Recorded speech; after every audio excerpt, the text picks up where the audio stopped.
أعوذ بالله من الشيطان الرجيم. بسم الله الرحمن الرحيم. وبه نستعين على أمور الدنيا والدين. وصلى الله على محمد وآله الطيبين الطاهرين. كل نفس ذائقة الموت. صدق الله العلي العظيم. Alhamdulillah, bertemu kembali bersama Al-Fakir dalam pelajaran sirah atau sejarah. Semoga antum semua selalu diberi kesehatan oleh Allah Subhanahu wa taala dan diberikan taufik untuk semangat dalam belajar dan mengikuti pelajaran-pelajaran yang diberikan oleh Al-Ma'hadul Islami. Setelah di pertemuan sebelumnya kita membahas mengapa kita harus belajar sejarah, karena berbagai macam alasan yang telah kita sebutkan di pelajaran sebelumnya. Hari ini kita akan memulai masuk dalam pelajaran sejarah. Maudhu atau tema sejarah adalah yang kita bahas bukan sejarah kemerdekaan Indonesia atau bukan sejarah pahlawan Indonesia, akan tetapi sejarah 14 manusia suci.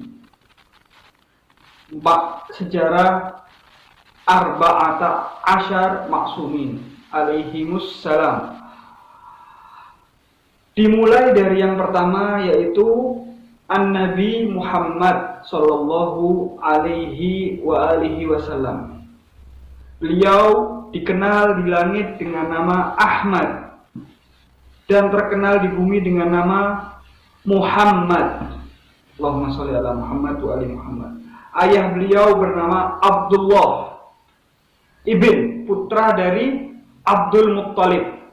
Ibu beliau adalah Sayyidah Aminah Az-Zuhriyah. Nah, beliau Nabi Muhammad lahir pada tanggal, ada dua pendapat di sini. Pendapat pertama mengatakan beliau lahir pada tanggal 12 Rabiul Awal. Pendapat kedua mengatakan Nabi Muhammad lahir pada tanggal 17 Rabiul Awal. Sehingga tanggal 12 sampai tanggal 17 dijadikan hari persatuan umat Islam. Thayyib. Itu adalah sedikit biografi tentang beliau. Sebelum kita membahas tentang kelahiran beliau, alangkah baiknya kita mengetahui sejarah tempat kelahiran beliau. Beliau lahir di kota Makkah yang terkenal dengan tempat peribadahan yang disebut dengan Ka'bah. Siapakah yang pertama kali membangun tempat peribadahan di bumi ini? Jawabannya adalah Nabiullah Adam alaihissalam. Jadi Nabi Adam lah yang pertama kali meletakkan tempat peribadahan di bumi ini, yaitu tempatnya di Makkah. Tempatnya di situ, tepatnya adalah di Ka'bah tersebut. Meletakkan sebuah batu besar yang dalam Al-Quran disebut Inna awwala baitin wudi'a lil ibadah lalladzi bi Bakkah, yang di Makkah. Sesungguhnya rumah pertama yang diletakkan untuk ibadah adalah yang di Makkah, kata Al-Quran. Lalu kemudian setelah berlalunya zaman sampai kita ke zaman Nabiullah Ibrahim yang terkenal dengan sifat bapak kenabian, bapak tauhid, itu Nabiullah Ibrahim. Beliau lahir di kota Babilonia di Irak. Setelah beliau lahir, setelah beliau dewasa, beliau menikah dan berbagai macam kisahnya yang ma'ruf. Beliau diberikan wahyu oleh Allah, diperintahkan oleh Allah agar untuk membawa Sayyidah Hajar, istri beliau, dan putra beliau yang masih bayi, Nabiullah Ismail, untuk dibawa ke Makkah. Yang mana ketika itu Makkah tak berpenghuni, yaitu gurun yang sangat panas tanpa ada pepohonan satupun. Lalu kemudian karena ini adalah perintah Allah, Nabi Ibrahim pun melaksanakan perintah Allah, membawa istri dan anaknya yang masih bayi hijrah dari Irak menuju Makkah, dari Babil, kota Babilonia menuju Makkah. Sampainya di Makkah, Nabi Allah Ibrahim pun meninggalkan keluarganya karena ini juga perintah Allah Subhanahu wa taala. Sehingga yang ada di kota Mekah ketika itu hanya dua manusia, yaitu Sayyidah Hajar dan Nabi Allah Ismail. Dengan kisah yang ma'ruf sehingga Nabi Ismail mendang-endang sampai muncul mata air yang disebut air Zam-Zam, sehingga kemudian Nabi Ibrahim kembali dan terdapat kisah yang ma'ruf yaitu penyembelihan Idul Adha disebutnya, sampai ketika Nabi Allah Ismail sudah mulai dewasa dan bisa untuk membantu ayahnya Nabi Allah Ibrahim, mereka membangun kembali tempat peribadahan yang dulu telah diletakkan oleh Nabi Adam. Membangun kembali dan dibuat bentuk seperti yang kita lihat saat ini, dan itu dijadikan tempat peribadahan Nabi Allah Ibrahim dan Nabi Allah Ismail yang disebut dengan Ka'bah.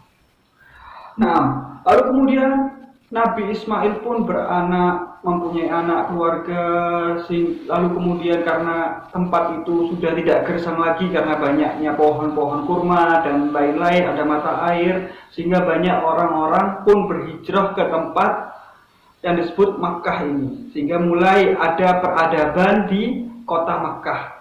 Berlalunya zaman, keturunan Nabi Ismail pun menurunkan putra-putranya sampai ke putra yang disebut dengan, yang namanya adalah Hashim. Hashim ini terkenal dengan sifat dermawannya. Hashim ini adalah orang yang ma'ruf, orang yang terkenal dengan sifat dermawan, selalu memberi, itu orangnya. Dan Hashim punya banyak keturunan, dan keturunannya itu disebut dengan Bani Hashim. Keturunannya disebut dengan Bani Hashim, putra Hashim. Bani Hashim kemudian memiliki keturunan sampai ke yang namanya Abdul Muttalib. Abdul Muttalib ini adalah kakek dari Rasulullah. Abdul Muttalib pun mempunyai banyak putra.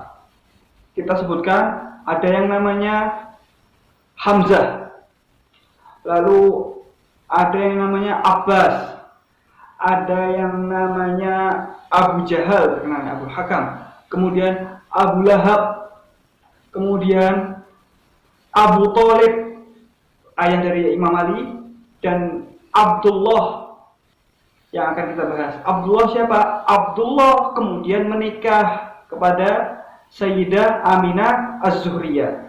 Lalu kemudian setelah itu muncullah seorang penyelamat yang dijanji-janjikan.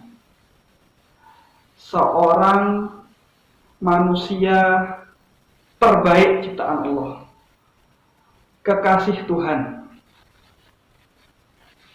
Ketika itu, di zaman sebelum Ar-Rasul lahir, terkenal waktunya disebut dengan Amul Fil atau tahun gajah. Kenapa disebut dengan tahun gajah?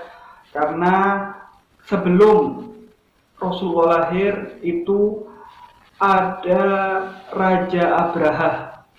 Raja Abraha ini berasal dari Yaman dan memiliki pasukan yang menunggangi gajah. Pasukan besar yang menunggangi gajah. Raja Abraha ini bertujuan untuk menghancurkan Ka'bah dan memperluas kerajaannya, akan tapi digagalkan oleh Allah Subhanahu wa taala dengan pasukan burung ababil yang diabadikan dalam Al-Qur'an di surat Al-Fil. Alam tara kaifa fa'ala rabbuka bi ashabil fil ila akhir ayat. Di tahun itu lahirlah seorang penyelamat dunia ini.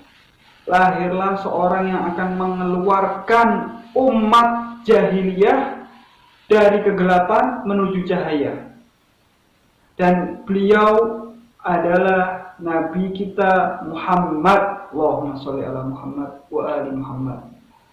Beliau seperti saudaranya Nabi Allah Musa, yang mana Nabi Allah Musa pun lahir lalu kemudian besar membantu umatnya Bani Israel untuk selamat dari kekejaman Fir'aun menuju cahaya, menuju kebaikan. Begitu juga Rasulullah membantu umatnya yang dulunya disebut dengan zaman jahiliyah. Apa itu zaman jahiliyah? Zaman jahiliyah itu artinya zaman kebodohan. Kenapa disebut zaman kebodohan?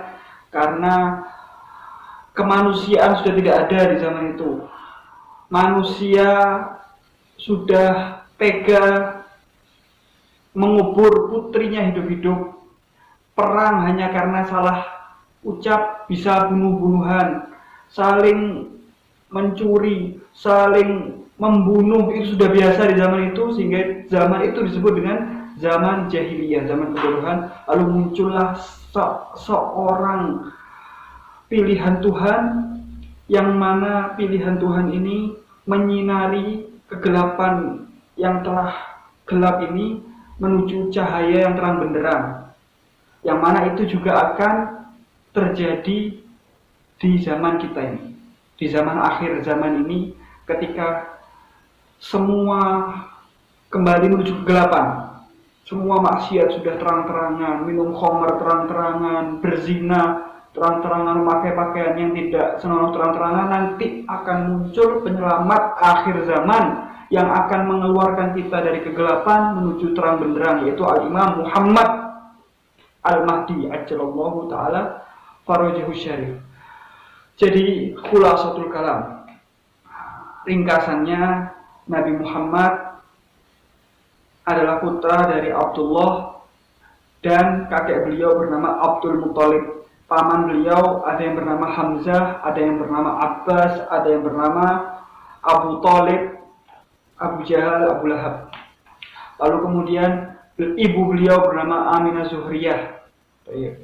Kemudian beliau lahir kapan? Beliau lahir di tahun Amul Fil, di tahun gajah. Kenapa disebut tahun gajah? Karena ketika itu ada invasi dari Raja Abraha yang menunggangi pasukan gajah. Kapan tanggal beliau lahir? Ada dua pendapat. Yang pertama 12 Rabiul Awal, yang kedua 17 Rabiul Awal. Yang mana di antara 12 sama 17 ini dijadikan hari persatuan umat Islam. Itu adalah inti khulasatul kalam. Naam, semoga bisa dipahami. Segini saja dulu.